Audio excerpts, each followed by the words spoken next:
अब स्टूडेंट्स इस क्वेश्चन में ना वैसे देखो साइन 2x को अगर आप ओपन करेंगे, जो ये वाला साइन 2x है ना, तो यहाँ से आपको हिंट मिल रहा है कि करना क्या है। ये हो जाएगा 2 sin x cos x, और अब आप cos x को अगर t पुट करते हैं तो cos की पावर्स है मेरे पास यहाँ पे 11/2 है, 5/2 है, तो उसका डेरिवेटिव बन जाएगा sin x। cos को अगर t पुट किया जाए, मतलब मैं अब मेथड 1 बता रहा हूँ। अगर आप मेथड 1 में चल के cos x को t पुट कर देंगे तो देखो minus sine x d x equal to d t, यहाँ से आपका क्वेश्चन सॉल्व हो जाएगा। लेकिन उसमें ना आगे चल के एक चीज़ और आपको प्रॉब्लम क्रिएट करेगी। आपको ये जो 1 प्लस टी 5/2 पावर 1/2 बनेगा ना रूट के अंदर, ये एक्सप्रेशन फिर से आपको रीसब्स्टिट्यूट करना पड़ेगा। तो मीन्स हो तो वैसे भी जाएगा, लेकिन फिर से एक बार करना पड़ेगा, प्रॉब्लम क्रिएट करेगा। तो बेटर है कि जो ये ब्रैकेट के अंदर वाला एक्सप्रेशन है ना, इसी को टी पुट कर दिया जाए, इस पूरे को ही। और इसको टी पुट करने का सबसे बड़ा फ़ायदा ये होगा, एक तो आप रूट के साथ डील कर गए है ना, और दूसरा डेरिवेटिव इसका स्टिल वही माइनस साइन एक्स ही आना है ना। और इनफैक्ट इसको टी ना पुट करके अगर आप टी स्क्वायर पुट कर दें तो रूट भी यही साथ साथ ही टैकल हो जाएगा, ये जो 1/2 लिखा है। तो मैं उस तरह से स्टार्ट कर रहा हूँ, मतलब हो तीनों तरीक़ों से जाएगा। आप टी पुट कर दो, टी स्क्वायर पुट कर दो, कॉस कर दो, तब भी क्वेश्चन हो जाएगा। लेकिन हम एक ही स्टेप में कर रहे हैं इसको, क्योंकि उसमें फिर जो बाद में सब्स्टिट्यूशन करनी है रूट के लिए वो नहीं करनी पड़ेगी। 5/2x इस पूरे को ही अगर मैं टी स्क्वायर पुट कर दूं तो इसकी डिफ्रेंशिएशन करेंगे तो हमारे पास आएगा 5/2 cos x, cos का derivative minus sine dx, it is 2t dt। तो यहाँ से साइन एक्स डी एक्स की वैल्यू मैं निकाल सकता हूँ, क्योंकि जो इंटीग्रेशन में है ना आई, अंदर वाली वैल्यू को मैं आई लिख रहा हूँ। इट इज़ 0 से π/2 2 साइन एक्स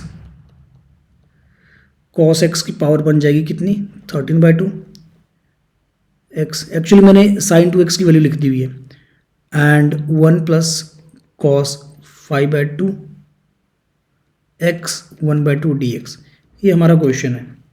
तो ये सब्स्टिट्यूशन के बाद वैल्यूज पुट कर देते हैं तो ये कुछ इस तरह से दिखेगा पूरा एक्सप्रेशन।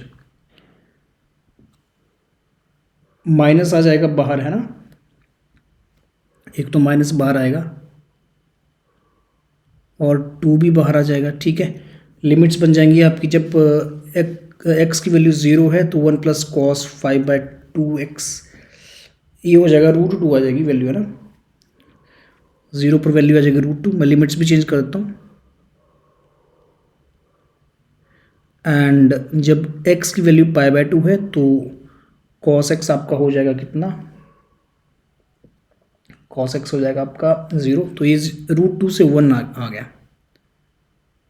अब t की यहाँ पे वैल्यू स्टूडेंट्स +-1 आ सकती हैं, तो आपने पॉजिटिव वाली वैल्यू यहाँ पर रखनी है। ठीक है, और इसको अगर आप सारा करेंगे वैल्यूज पुट करेंगे तो आपके पास बनेगा कुछ ऐसे। माइनस तो साइन एक्स वाला मैंने बाहर लिख दिया है। एंड एक काम कर लेते हैं, चलो एक स्टेप में यहाँ पे मैं बढ़ा रहा हूँ।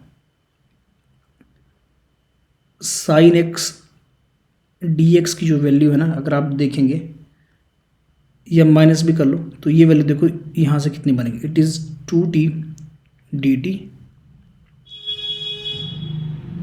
अपॉन 5/2 एंड cos 3/2 x, ये वैल्यू।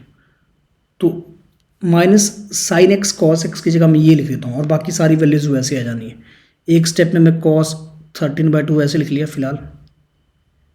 एंड इस पूरे की जगह तो मेरे पास कितना आ जाएगा, ये t बन जाएगा। And sign x d x की जगह मेरे पास आ जाएगा 2t dt and 5/2 cos 3/2 x। Actually ये जो माइनस था ना, माइनस मैंने यहाँ पे एडजस्ट कर लिया था ऑलरेडी। ठीक है, अब लिमिट भी मैं चेंज कर लूँगा ना, क्योंकि अगर लिमिट को मैं a से b को b to a करूँगा तो माइनस एडजस्ट हो जाएगा उसमें। सो 2 टाइम्स माइनस मैंने एडजस्ट कर दिया 1 से √2, और कॉस को भी मैंने कट कर दिया। तो कॉस 13/2 माइनस 3/2, तो कॉस की नेट पावर बचेगी cos of 13/2 minus 3/2, 10/2, 10/2x which is cos 5x, और कॉस 5x की वैल्यू यहाँ से निकाली जा सकती है which will be t² minus 1, इस एक्सप्रेशन का यूज़ करके ना स्टूडेंट्स, यहाँ से cos 5x की वैल्यू आ जाएगी ना, क्योंकि आप देखो cos 5/2x it is t² minus 1, तो इसका स्क्वायर हो जाएगा 5x।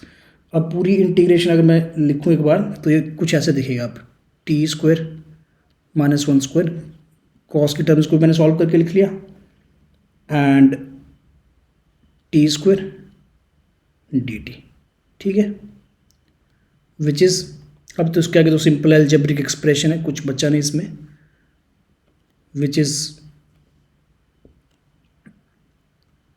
2 टाइम्स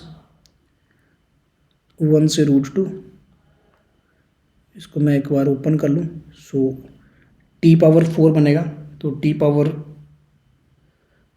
में जब ये t² मल्टीप्लाई होगा तो t⁶ प्लस 1, तो उसके लिए मैं t² लिख देता हूँ, ये मैंने मल्टीप्लाई भी कर दिया टर्म, ठीक है, माइनस 2t², तो ये हो जाएगा माइनस 2t5 dt।